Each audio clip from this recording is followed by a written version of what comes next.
ଜୟ ଜଗନ୍ନାଥ ବନ୍ଧୁ ମାନେ ଦେଖନ୍ତୁ ଆଜି ସୁଭଦ୍ରା ଯୋଜନା ବିଷୟରେ ଗୋଟେ ଗୁରୁତ୍ୱପୂର୍ଣ୍ଣ ଅପଡେଟ୍ ଆସିଯାଇଛି ଯାହାକି ଆମର ଗତକାଲି ରାତିରେ ସର୍ଭର ମେଣ୍ଟେନାନ୍ସ ଯୋଗୁଁ କିଛି ଭୁଲ ହେଇଯାଇଛି। ଯେମିତି କହୁଛନ୍ତି ସମସ୍ତେ ଆମର ୱେବସାଇଟ୍ ହ୍ୟାକ୍ ହେଇଯାଇଛି। ସୁଭଦ୍ରା ଯୋଜନା ଯେଉଁ ଯୋଜନା ପୋର୍ଟାଲରେ ସମସ୍ତେ ଆପ୍ଲାଏ ହେଉଥିଲା, ସମସ୍ତଙ୍କର ଆପ୍ଲାଏ କରାଯାଉଥିଲା, ସେଇ ୱେବସାଇଟ୍ଟା ବର୍ତ୍ତମାନ ଶୁଣାଯାଉଛି ହ୍ୟାକ୍ ହେଇଯାଇଛି। ହ୍ୟାକ୍ ହେଇଯାଇଛି ମାନେ କ'ଣ? ଯେକୌଣସି ଆଇ ଡ଼ି ଦେଇ ଲଗ୍ଇନ୍ କଲେ ଗୋଟିଏ ଲଗ୍ଇନ୍ ଆଇ ଡ଼ି ଦେଖାଉଛି।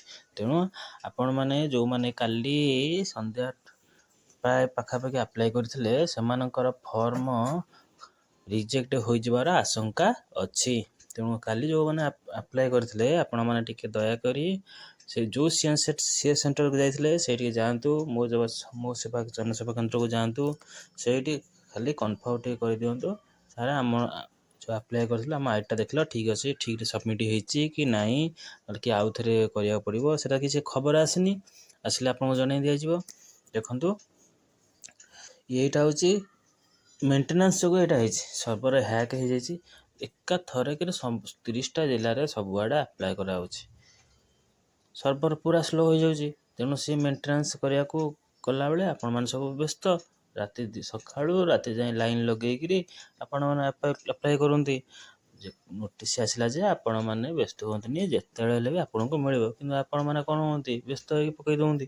ତେଣୁ ସିଏ ବି କ'ଣ କରିବେ, ସେ ଜନସେବା କେନ୍ଦ୍ର ବାଲା ସିଏ ବି କରୁନ୍ତି, ଯାହାଫଳରେ ସର୍ଭର ହ୍ୟାକ୍ ହେଇଯାଇଛି। ଯେଉଁମାନେ କାଲି ବି ଆପ୍ଲାଏ କରିଥିଲେ ସେମାନଙ୍କର ଆପ୍ଲିକେସନ୍ ଟିକେ ଦେଖିଦିଅନ୍ତୁ।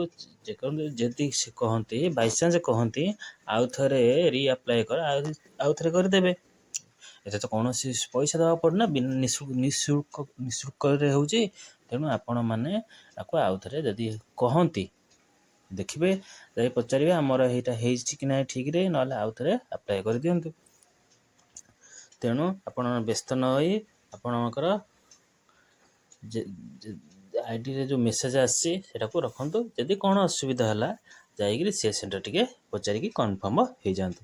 ଏଇଟା ଏପର୍ଯ୍ୟନ୍ତ କିଛି ନୋଟିସ୍ ଆସିନି, ଏଇଟା କ'ଣ ପାଇଁ ହେଇଛି, ଏଇଟା ଆଉ ଥରେ ଆପ୍ଲାଏ ହେବ କି ନାହିଁ, କି ଫର୍ମ ରିଜେକ୍ଟ ହେଇଛି ନାହିଁ।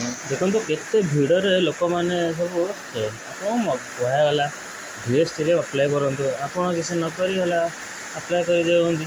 ଆପଣଙ୍କର କାଳେ ଭାବନି ଆମକୁ ମିଳିବନି, କାଳେ 17 ତାରିଖରେ ମିଳୁନି, 17 ତାରିଖ ନ ମିଳୁ ତାପରେ ମିଳିବ। ତେଣୁ ଆପଣମାନେ ବ୍ୟସ୍ତ ନ ହୋଇ ଧୀରେ ସ୍ଥିର ଭାବରେ ପକାନ୍ତୁ। କାଲି ଯେମିତି ପ୍ରାୟ ଲୋକଙ୍କର ହେଇଛି, ଯଦି ରିଜେକ୍ଟ ହେଇଯାଏ ପୁଣି ଡବଲ୍ କରିବାକୁ ପଡ଼ିବ। ଦେଖନ୍ତୁ କେତେ ଭିଡ଼ ଆପ୍ଲାଏ କରିବା ପାଇଁ, କେତେ ଜନସେବା କେନ୍ଦ୍ର ଆଗରେ ଭିଡ଼। ଆପଣମାନେ ଯେତେ ବ୍ୟସ୍ତ ହେବେ ଅଟୋମେଟିକ୍ କ'ଣ ହାଇଜାକ୍ ହେବ କି ନାହିଁ। ତେଣୁ ଆପଣମାନେ ବ୍ୟସ୍ତ ନ ହୋଇ ଧୀରେ ସ୍ଥିର ଭାବରେ ଆପ୍ଲାଏ କରନ୍ତୁ।